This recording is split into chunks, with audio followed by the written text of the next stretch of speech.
Welcome to physics की पाठशाला। मैं आपका साथी डॉक्टर सत्येंद्र मिश्रा। अपने अगले लेक्चर की तरफ बढ़ते हुए, जैसे मैंने प्रीवियस लेक्चर में बताया था सॉल्यूशन के बारे में कि सॉल्यूशन में हमने क्या क्या टॉपिक पढ़ लिया था बेटा। तो सॉल्यूशन में सबसे पहला टॉपिक हमने पढ़ा था राउल्स लॉ। क्या पढ़ा था? Raoult's law. दूसरा टॉपिक क्या पढ़ा था बेटा? उसके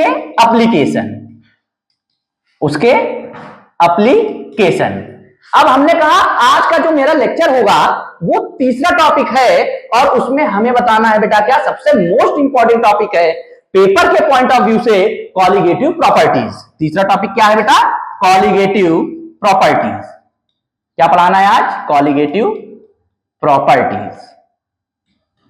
तो हमने कहा चलते हैं हम अपने आज के लेक्चर में, ये दोनों हमने कंप्लीट कर लिया है। आज का ये टॉपिक है कॉलिगेटिव प्रॉपर्टीज। आइए हम समझते हैं कि चारों कॉलिगेटिव प्रॉपर्टीज क्या होती हैं और कैसे उसके न्यूमेरिकल आते हैं। आइए हम बढ़ते हैं अपने लेक्चर की तरफ। तो हमने कहा कॉलिगेटिव प्रॉपर्टीज बताइए सर हमें क्या क्या होती है। तो हमने कहा बेटा देखिए बहुत सीधी सी बात है, कॉलिगेटिव प्रॉपर्टीज समझने के लिए देखिए, हमने कहा मेरे पास बेटा चार कॉलिगेटिव प्रॉपर्टीज होती हैं। पहली कॉलिगेटिव प्रॉपर्टी क्या है बेटा? पहली कॉलिगेटिव प्रॉपर्टी है relative lowering in vapour pressure. पहली प्रॉपर्टी का नाम क्या है बेटा? Relative lowering in vapour pressure. दूसरी प्रॉपर्टी क्या है?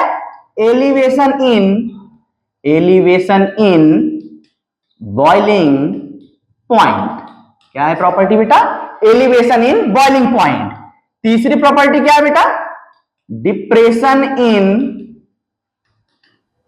Freezing point. तीसरी प्रॉपर्टी क्या है? Depression in freezing point. और लास्ट प्रॉपर्टी है ऑस्मोटिक प्रेशर। लास्ट प्रॉपर्टी क्या है आपकी? Osmotic pressure. अब हमने कहा सर आपने बता तो दिया कॉलिगेटिव प्रॉपर्टी चार होती हैं, relative lowering in vapour pressure, elevation in boiling point, depression in freezing point और ऑस्मोटिक प्रेशर। अब सर ये बताइए कि हमें ये तो पता चल गया चार हमारे पास प्रॉपर्टी हैं, लेकिन मेन तो सर उसमें न्यूमेरिकल आता है। तो हमने कहा बेटा न्यूमेरिकल तो आता है, लेकिन बोर्ड पेपर में आपका पहला क्वेश्चन तो यहीं पे पुट हो जाता है। एक ऑब्जेक्टिव आप बोल सकते हैं या आप बोल सकते हैं वेरी शॉर्ट में 4 पॉइंट का एक आता है सिंपल सा क्वेश्चन कि बताइए कॉलिगेटिव प्रॉपर्टीज कौन कौन सी होती हैं। तो हमने कहा बेटा बड़ी ध्यान देने वाली चीज है। आइए एक चीज इसमें देखिए, सबसे पहले आपकी गलती कहां पर होगी, आइए देखिए। तो हमने कहा कॉलिगेटिव प्रॉपर्टीज चार होती हैं, आपके सामने चारों नाम दिए हैं, relative lowering in vapour pressure, elevation in boiling point, depression in freezing point, osmotic pressure. आपकी सबसे बड़ी गलती होगी कि जब वो पेपर में देगा तो वो इस वर्ड को गायब कर देगा और आप उसमें कंफ्यूज हो जाओगे। वो आपको सिर्फ लिख के दे देगा lowering in vapour pressure. Lowering in vapour pressure colligative properties नहीं होती है, relative lowering in vapour pressure colligative property है। सबसे बड़ी गलती ये आपकी होगी कि वहां पर रिलेटिव नहीं लिखा होगा और आप जल्दबाजी के चक्कर में चार ऑप्शन देखेंगे और आप चारों को करेक्ट करके चले आएंगे। लेकिन वहां पर बहुत ध्यान देने वाली चीज है कि relative lowering in vapour pressure colligative property होती है, ना कि लोअरिंग इन वेपर प्रेशर। तो आपका एक क्वेश्चन यहां से उठेगा, 2 नंबर बोल सकते हैं या आप ऑब्जेक्टिव में 1 नंबर का बोल सकते हैं कि 4 प्रॉपर्टी मिलेंगी कॉलिगेटिव, और कॉलिगेटिव प्रॉपर्टीज के 4 नाम हैं।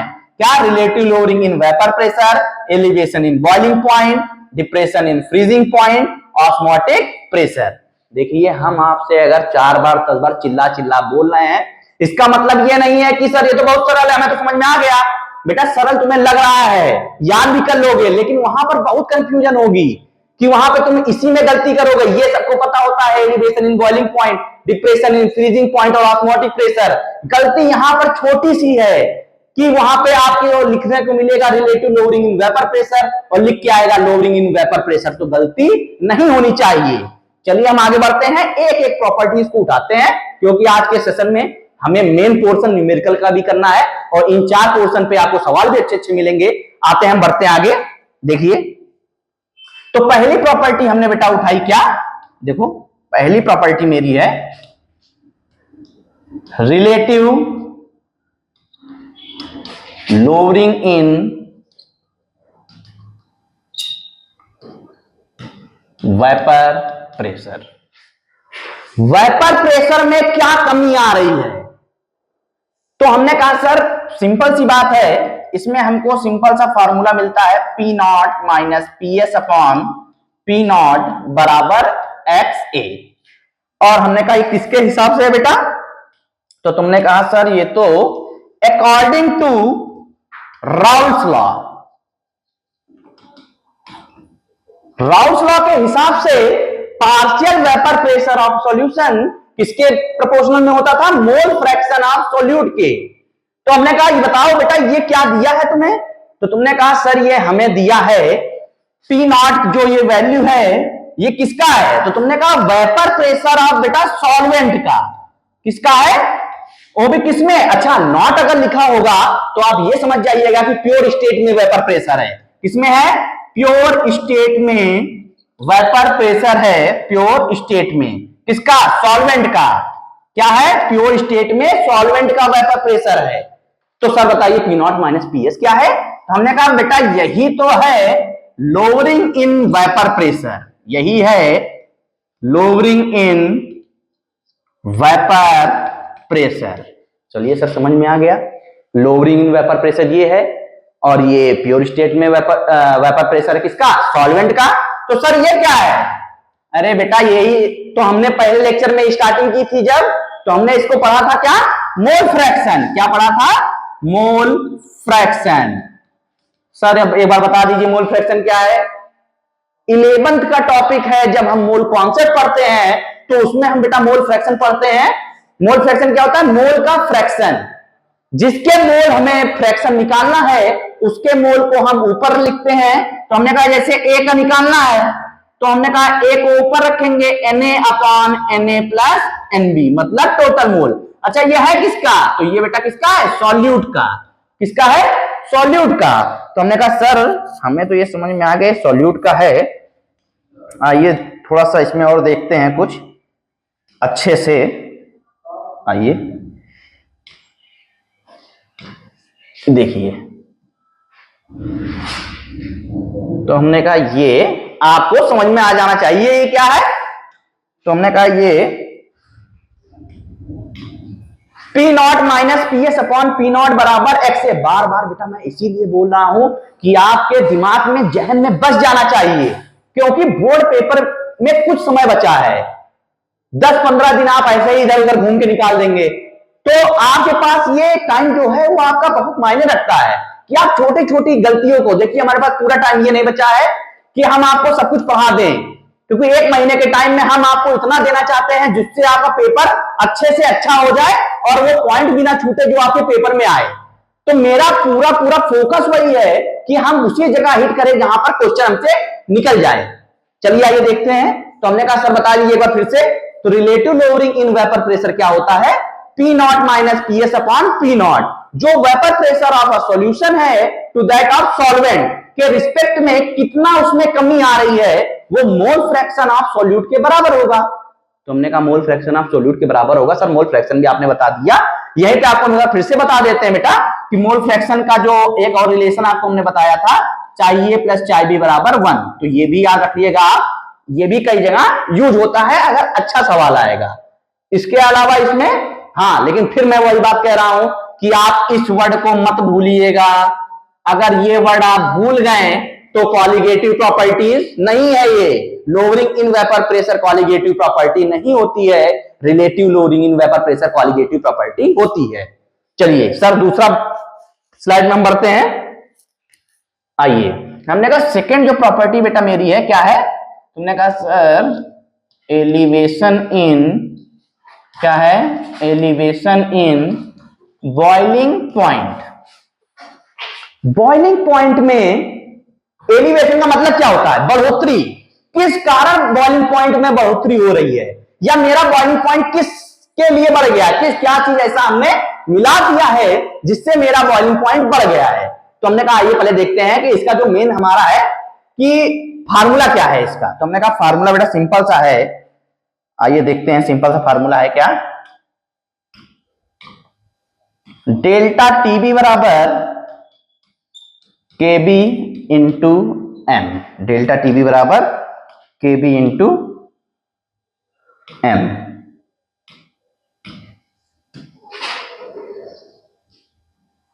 आइए सर ये डेल्टा टीबी क्या है, जो उसमें बॉइलिंग पॉइंट के जो टेम्परेचर है उसमें जो आने वाली कमी है। सर ये किसके बराबर होता है, तो ये बेटा टीबी माइनस टीबी नॉट के बराबर होता है। टीबी क्या है, टेम्परेचर किसका, सॉल्यूशन का, किसका, सॉल्यूशन का टेम्परेचर। तो टीबी नॉट क्या है सर, सॉल्वेंट का टेम्परेचर, सॉल्वेंट का टेम्परेचर। हमने कहा बेटा सॉल्वेंट का टेम्परेचर, अगर वाटर सॉल्वेंट है तो आप तो अच्छे से जानते होंगे कि उसका टेम्परेचर, उसका बॉइलिंग पॉइंट कितना होता है, 100 डिग्री। कितना होता है, 100 डिग्री सेल्सियस। ठीक है सर, हमें पता चल गया डेल्टा टीबी कैसे निकलेगा, टीबी माइनस टीबी नॉट से। सर केबी क्या है, हमने कहा बेटा ये केबी है, अच्छा केबी क्या है, कांस्टेंट है। कौन सा कांस्टेंट है, एलिवेशन इन बॉइलिंग पॉइंट पढ़ रहे हैं तो इसको हम लोग वर्ड दे देते हैं बेटा मोलल एलिवेशन कांस्टेंट। क्या पढ़ देते हैं, मोलल एलिवेशन कांस्टेंट। क्या पढ़ते हैं, मोलल एलिवेशन कांस्टेंट। अगला वर्ड क्या है, एम। इससे तो भली बात आप परिचित होंगे, ये पहले लेक्चर का ही है जिसे हमने पढ़ा था, क्या बेटा, मोलैलिटी। क्या पढ़ा था, मोलैलिटी। मोलैलिटी क्या होता था, 1 किलोग्राम सॉल्वेंट में कितना number of mole of solute को हम मिला देते थे, वही हमारी क्या होती थी, मोलैलिटी होती थी। आइए देखते हैं। तो हमने कहा क्या था सर फार्मूला उसका, हमने कहा WA/MA इंटू WB, अगर ये किसमें है, केजी में लेते थे। तो हमने कहा सर ठीक है, समझ में हमें आ गया। हमने कहा बेटा देखिए ये सब तो तुम्हें समझ में आ गया, लेकिन तुम्हें जब अच्छा क्वेश्चन मिलेगा, आप जब कंपटीशन में जाएंगे तो वो आपको मोलर एलिवेशन कांस्टेंट की जगह आपको एक वर्ड देगा। वो वर्ड क्या है, इसी को हम बोलते हैं इब्लोस्कोपिक कांस्टेंट, इब्लोस्कोपिक कांस्टेंट। या आपको वो बोल देगा कि इब्लोस्कोपिक प्रोसेस है, आपको याद रखना है। केबी को क्या बोल देगा, इब्लोस्कोपिक कांस्टेंट। जब आप जेई या नीट के लिए बढ़ेंगे तो आपका काम यहीं से नहीं चलेगा कि सिर्फ ये मोलर एलिवेशन कांस्टेंट होता है, ये इब्लोस्कोपिक कांस्टेंट भी नाम से जाना जाता है। तो हमने कहा सर सिंपल सा फार्मूला है डेल्टा टीबी बराबर केबी इंटू एम।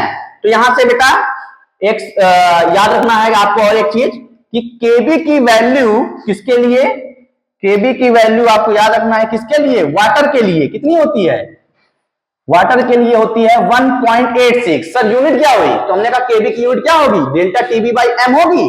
तो केल्विन केजी पर मोल, केल्विन केजी पर मोल, 1.86 केल्विन केजी पर मोल। तो आपको यूनिट भी याद रखनी है, केबी की यूनिट क्या होती है, केल्विन केजी पर मोल। चलिए सर समझ में आ गया एलिवेशन इन बॉइलिंग पॉइंट क्या है। अब अगला बताइए कि सर अगली प्रॉपर्टी क्या है। तो हमने कहा अगली प्रॉपर्टी देख लो बेटा क्या है। तीसरी प्रॉपर्टी आती है depression in freezing point, depression in freezing point. हमने कहा ठीक है, आगे बढ़ते हैं। डिप्रेशन इन फ्रीजिंग पॉइंट क्या है, तो हमने कहा डिप्रेशन का मतलब क्या होता है, कमी। फ्रीजिंग पॉइंट में ऐसा क्या हमने मिला दिया है कि जिसके कारण कमी हो गई है।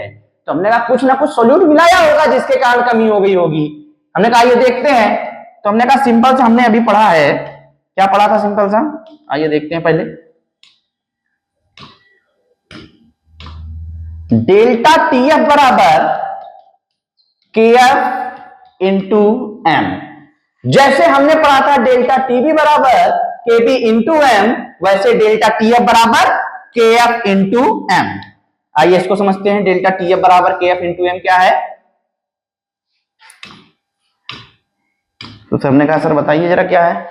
हमने कहा डेल्टा टीएफ, जैसे वहां हमने डेल्टा टीबी आपको बताया था, डेल्टा टीएफ क्या होगा, टीएफ डैश माइनस टीएफ। अब सर ये क्या बोला है कि टीएफ डैश और टीएफ क्या है यहां पर, तो हमने कहा बेटा ये छोटी सी चीज है जो आपको याद रखना है, आप वहां सवाल में तभी समझ पाएंगे। टीएफ क्या होता है? तो हमने कहा टीएफ है किसका? टेम्परेचर। तो हमने कहा टेम्परेचर किसका होगा? तो बेटा याद रखना है टेम्परेचर किसका? सॉल्यूट का, जो उसमें मिलाया है। तो टीएफ डैश क्या है? तो हमने कहा वो टेम्परेचर जो सॉल्वेंट का होगा। किसका टेम्परेचर? सॉल्वेंट का। तो सॉल्वेंट में क्या आएगा? वाटर। और वाटर का फ्रीजिंग पॉइंट कितना होता है बेटा जी? 0 डिग्री सेल्सियस। आपको खासा ध्यान रखना है इसमें। यहां पर आप बहुत गलती करोगे, इसीलिए मैं स्टार मार्क कर दे रहा हूं। यहां पर आपका क्वेश्चन में प्लस और माइनस की गलती बहुत होगी। जब आप न्यूमेरिकल लगाने बैठेंगे तो प्लस की जगह आप माइनस ले लेंगे। आप ध्यान ही नहीं देंगे कि सॉल्वेंट वाटर होगा, 0 में से इसकी वैल्यू घटाएंगे जो कि डेल्टा टीएफ की वैल्यू रखेंगे। तो ये चीज आपको याद रखना है कि डेल्टा टीएफ क्या होगा। फिर सर ये बताइए केएफ क्या है यहां पर? तो हमने कहा केएफ देख लो बेटा क्या है केएफ।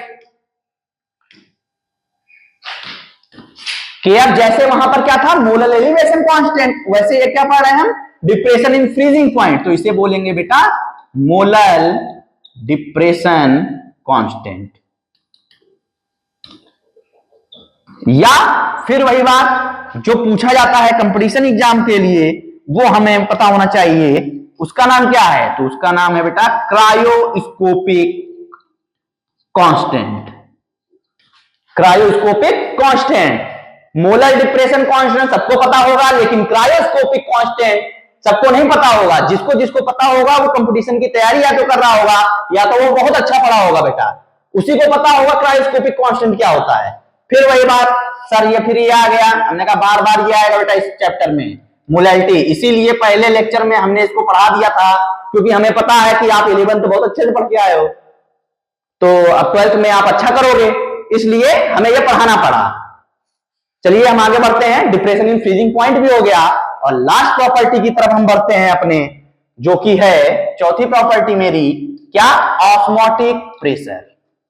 Osmotic pressure. आइए ऑस्मोटिक प्रेशर की ओर बढ़ते हैं हम। ऑस्मोटिक प्रेशर क्या होता है सर? ऑस्मोटिक प्रेशर बेटा ऐसा प्रेशर जो ऑस्मोसिस को रोक दे, उसे हम बोलते हैं ऑस्मोटिक प्रेशर। ऑस्मोसिस को रोकने के लिए जो प्रेशर हम लगाते हैं उसे हम बोलते हैं ऑस्मोटिक प्रेशर। सर ये क्या होता है? तो हमने कहा इसके लिए बेटा याद करना है आपको, फार्मूला क्या होता है? पाई बराबर CRT। पाई बराबर CRT।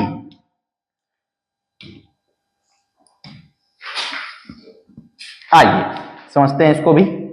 सर ये क्या है? हमने कहा देखो पाई क्या है? पाई ही है बेटा आपका ऑस्मोटिक प्रेशर। डिफाइन करते हैं पाई को ऑस्मोटिक प्रेशर से। सी क्या है? सी है बेटा कंसंट्रेशन। कंसंट्रेशन क्या होता है बेटा? मोल पर लीटर। मोल पर लीटर मतलब N/V। देखिए एक फार्मूला आपको छोटी से छोटी चीज पता होनी चाहिए कि क्या क्या चीजें होती हैं। आर क्या है? Gas constant. क्या है?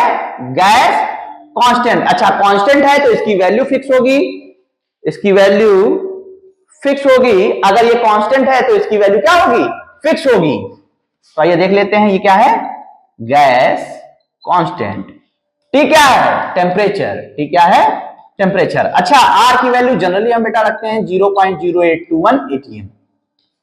ठीक है, 0.0821 atm रखते हैं। ठीक है, तो हमने कहा ठीक है हमें समझ में आ गया, हमें समझ में आ गया। ठीक है ठीक है, आइए तो ये हो गया। अच्छा आगे बढ़ते हैं। ऑस्मोटिक प्रेशर में जो मोस्ट इंपॉर्टेंट क्वेश्चन आपका उठता है वो क्वेश्चन क्या है? तो हमने कहा बेटा वो क्वेश्चन आपका है, देखिए वो क्वेश्चन आपका क्या आता है, स्टार मार्क है। बोलेगा क्वेश्चन में कि आइसोटोनिक सॉल्यूशन है। क्वेश्चन में क्या बोलेगा? आइसोटोनिक सॉल्यूशन है। आइसो वर्ड का मतलब क्या होता है? सेम। आइसो वर्ड का मतलब सेम। टोनिक का मतलब क्या होता है? Osmotic pressure. ऑस्मोटिक प्रेशर ऐसा सॉल्यूशन जिसका ऑस्मोटिक प्रेशर सेम हो, तब हमें कंडीशन क्या लगानी पड़ती है बेटा जी? तो हमें कंडीशन लगानी पड़ती है पाई1 बराबर पाई2, पाई1 बराबर पाई2, और यहां पर पाई1 बराबर पाई2 मतलब C1 बराबर C2। ये कंडीशन हमें अप्लाई करनी पड़ेगी। आपको ये याद रखना पड़ेगा कि अगर आइसोटोनिक सॉल्यूशन बोल रहा है तो हमको ये कंडीशन लगानी पड़ेगी पाई 1 बराबर पाई 2 या C1 बराबर C2। तो टोटल हमने अभी तक 4 प्रॉपर्टीज अपनी पढ़ी और चारों को फार्मूला देख लिया। आइए हम उसको एक जगह एक केस पे देख लेते हैं। आइए देखिए,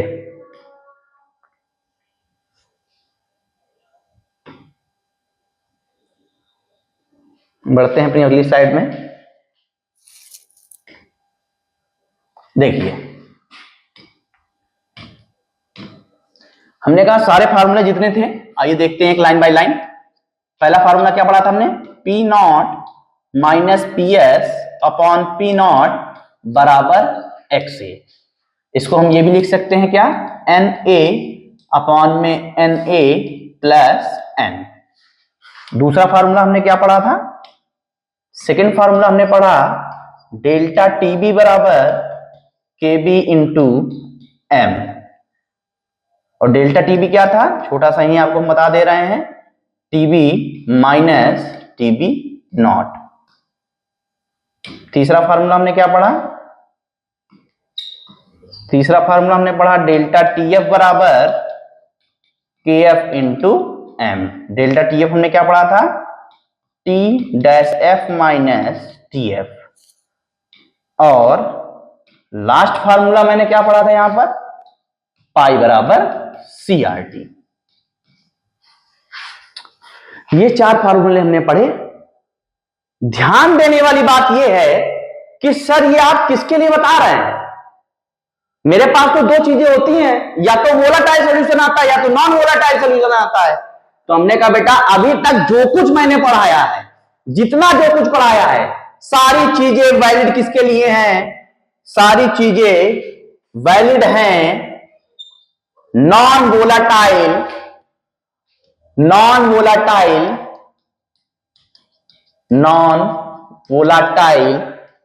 सॉल्यूशन के लिए। इसके लिए वैलिड है नॉन वोलाटाइल सॉल्यूशन के लिए। तो सर वोलाटाइल के लिए क्या होगा? आपने तो नॉन वोलाटाइल के लिए बता दिया। तो हमने कहा उसमें छोटा सा फैक्टर एक आएगा। याद रखिए, जब जब सॉल्यूशन मेरा वोलाटाइल होगा, बस हमें कुछ नहीं करना है, हमें एक छोटा सा फैक्टर याद रखना है जिसका नाम है वांट ऑफ फैक्टर। क्या नाम है? Want of factor. आइए अगली स्लाइड में हम देखते हैं उसके बारे में कि वांट ऑफ फैक्टर है क्या। हमने कहा क्या है? तुमने कहा सर वांट ऑफ फैक्टर क्या है? तो हमने कहा एक छोटी सी चीज है आई। वांट ऑफ फैक्टर जो यूज होता है वो 2 जगह आपको देखने को मिलेगा। 2 प्रोसेस हमारे पास, 2 टाइप की रिएक्शन है। कौन कौन सी? एक रिएक्शन है डिसोसिएशन, एक रिएक्शन है क्या? डिसोसिएशन। दूसरी रिएक्शन क्या है बेटा जी? एसोसिएशन। डिसोसिएशन रिएक्शन वो होती है जिसमें कोई चीज टूटती है। मतलब रिएक्टेंट तो एक होगा लेकिन प्रोडक्ट में वो एक से ज्यादा हो जाएगा। उस रिएक्शन को हम बोलते हैं डिसोसिएशन। तो सर एसोसिएशन किसको बोलते हैं? एसोसिएट का मतलब होता है जुड़ना। मतलब रिएक्टेंट तो एक से ज्यादा होगा लेकिन जुड़ के प्रोडक्ट में वो एक बन जाएगा, उसे हम बोलेंगे एसोसिएशन रिएक्शन। तो हमने कहा सिंपल से इसका बेटा जी फार्मूला है जो आपको याद रखना है कि क्या है। तो हमने कहा अगर डिसोसिएशन रिएक्शन है तो आपको याद रखना है अल्फा बराबर आई माइनस 1 अपॉन में n माइनस 1। एसोसिएशन है तो क्या याद रखना है? अल्फा बराबर i minus 1 minus 1 by n, 1 minus 1 by n. आपको ये याद रखना है, ठीक है। देखिए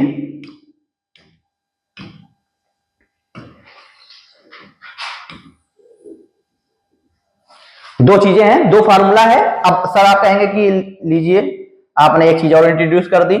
ये अल्फा क्या है सर? अल्फा बेटा 11th में तुम पढ़ के आए हो इक्विलिब्रियम, वहां पर इसी से मतलब था। अल्फा क्या था वहां पर? Degree of dissociation. क्या था? Degree of dissociation. अगर डिसोसिएशन हो रहा है तो डिग्री ऑफ डिसोसिएशन, और अगर एसोसिएशन हो रहा है तो डिग्री ऑफ एसोसिएशन। कभी भी अल्फा की वैल्यू 1 से ज्यादा नहीं होगी। कभी भी अल्फा की वैल्यू 1 से ज्यादा नहीं होगी।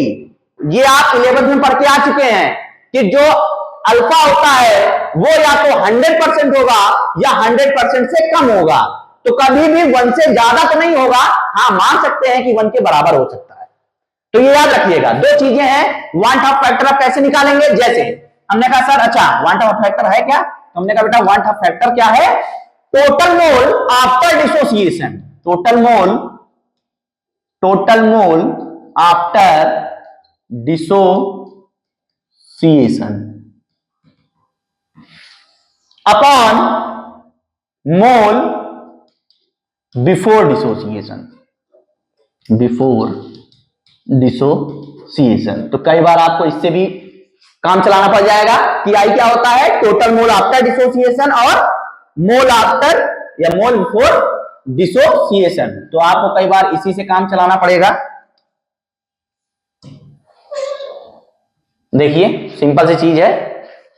तो ये है आपके सामने वांट ऑफ फैक्टर। डिसोसिएशन में क्या होगा? अल्फा बराबर i-1 अपॉन n-1। एसोसिएशन में क्या होगा? अल्फा बराबर i-1 अपॉन में 1 - 1 बाई n। हमने कहा सर समझ में तो आ गया, एक एग्जांपल दे दीजिए। हमने कहा एग्जांपल के तौर पे आप देखिए, जैसे हमने कहा बेटा मेरे पास क्या है, जैसे हमने कहा देखो मेरे पास है Na2SO4 है। तो किसी ने पूछा सर इसके लिए आई फैक्टर कितना होगा, तो हमने कहा ये कितने आयन में टूट रहा है? आई का मतलब ही क्या है? पहले कितना है? तो हमने कहा मोल बिफोर डिसोसिएशन 1 मोल है। टोटल मोल आफ्टर डिसोसिएशन हमने कहा जब टूटेगा तो 2 Na+ देगा और एक SO4 - 2 देगा। टोटल कितने दे रहा है? 3। तो इसके लिए आई की वैल्यू कितनी? 3। समझ में आया? नहीं सर। अगला बताइए। हमने कहा देखो NaCl जैसे है, NaCl कितने में टूट रहा है? 2 में। कितने में? 2 में। तो आई की वैल्यू 2। तो आप कुल मिला के ये समझिए वांट ऑफ फैक्टर होता क्या है। डिसोसिएशन में हम क्या लगा के फार्मूला यूज करेंगे, एसोसिएशन जब आएगा तो क्या यूज करेंगे। यही वो फैक्टर है जिसको हम इंट्रोड्यूस करेंगे जब इलेक्ट्रोलाइट मेरा सॉल्यूशन आएगा। नॉन वोलेटाइल की जगह वोलेटाइल सॉल्यूशन आएगा। हमने कहा फार्मूला सर बदल जाएगा क्या? नहीं बेटा, फार्मूले नहीं बदलेंगे, फार्मूले वही रहेंगे, बस सब में आई का मल्टीप्लाई हो जाएगा। तो हमने कहा सर बताइए कौन सा? तो हमने कहा देखिए इसे प्रीवियस वाले हमने एक जगह समाप्त किया है, जहां पर वहीं पे आ जाते हैं। हमने कहा ये स्लाइड देखिए, यहां पर हमने आपको बताया था।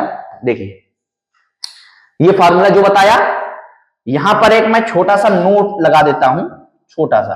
देखिए इस बस नोट को आपको ध्यान देना है। नोट क्या है? देखिए स्टार मार्क है, आपको नोट ध्यान देखना है। इसीलिए हम देखिए थोड़ा कलाकारी करते हुए चल रहे हैं जिससे आपके दिमाग में अच्छे से बस जाए। हमारा कोई वो नहीं है कि हम लाल पीला हरा नीला करे दे रहे हैं बेटा, बस ये है कि तुम्हारे दिमाग में बच जाए कि ऐसा कुछ था जब आप ध्यान दो। तो देखिए, तो ये स्टार मार्क आपको याद रखना है कि अगर फॉर वोलाटाइल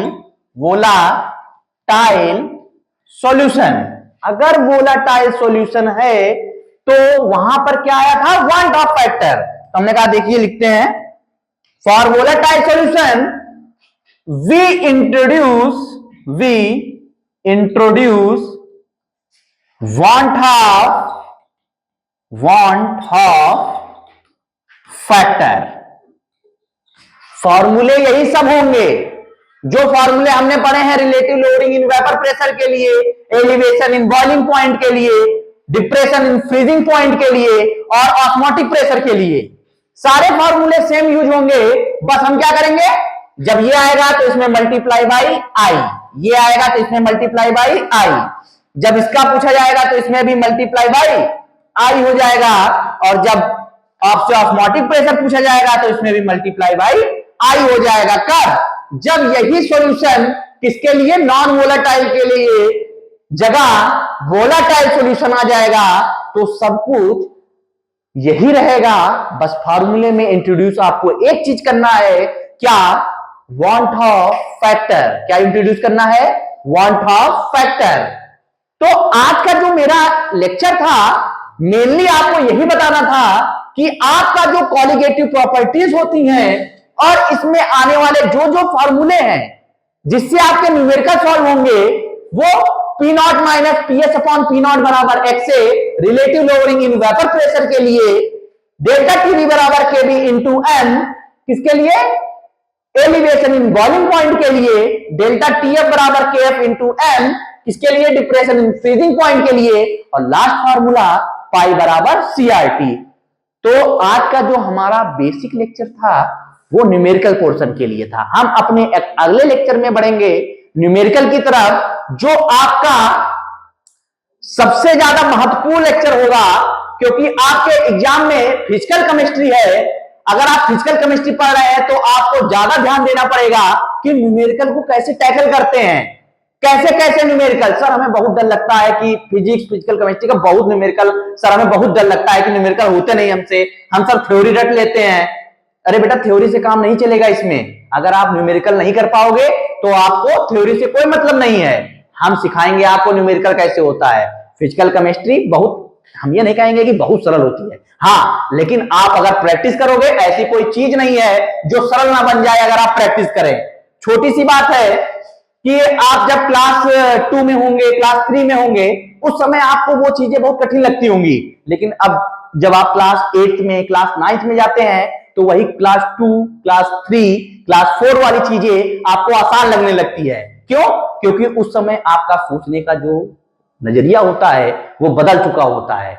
इसी तरह अगर हम कुछ नहीं पढ़ेंगे तो सर हमें बहुत डर लग रहा है, बहुत डर लग रहा है, लेकिन अगर हम वही चीज पढ़ने लगे तो धीरे धीरे आपका वो जो डर होगा वो खत्म हो जाएगा, और एक समय ऐसा आएगा कि आप बोलोगे सर हमें तो आप इसमें से कोई भी क्वेश्चन दे दीजिए।